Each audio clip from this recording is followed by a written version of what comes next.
नवल्या पुलावरील भीषण अपघातानंतर पुणे आणि आसपासच्या भागात सुरक्षा उपायांबाबत गंभीर चर्चा सुरू आहे।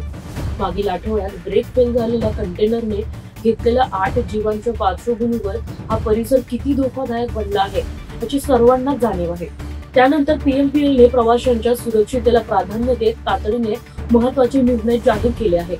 कात्रज नवीन बोगदा ते चांदणी चौक या अपघात प्रवण उतारावर आता पीएमपीएल बस चालकांना प्रतिसाद 30 किलोमीटरपेक्षा अधिक वेगाने वाहन चालवण्यास कठोर मनाई करण्यात आली आहे।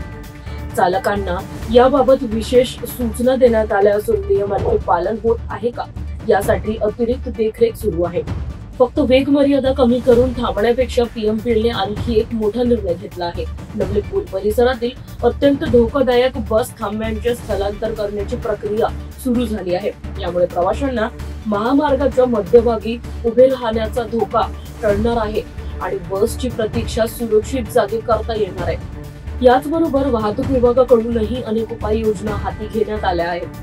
परिसरातील वेग मर्यादा 60 वरून 30 किलोमीटर प्रति तास करण्यात आली आहे। स्पीड ब्रेकरची संख्या 3 वरून 6 करण्याचा निर्णय झाला आहे।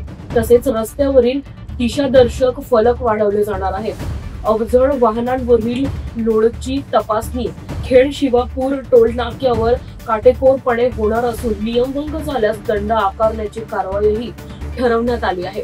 नवलपूरवरील अपघातांची मालिका थांबवण्यासाठी प्रशासनाने चालू केलेली ही हालचाल आता किती प्रभावी ठरते हे या येत्या काही दिवसांत स्पष्ट होणार आहे। तर अशाच महत्त्वाच्या घडामोडी पाहण्यासाठी तुम्ही बघत राहा न्यूज डॉट्स।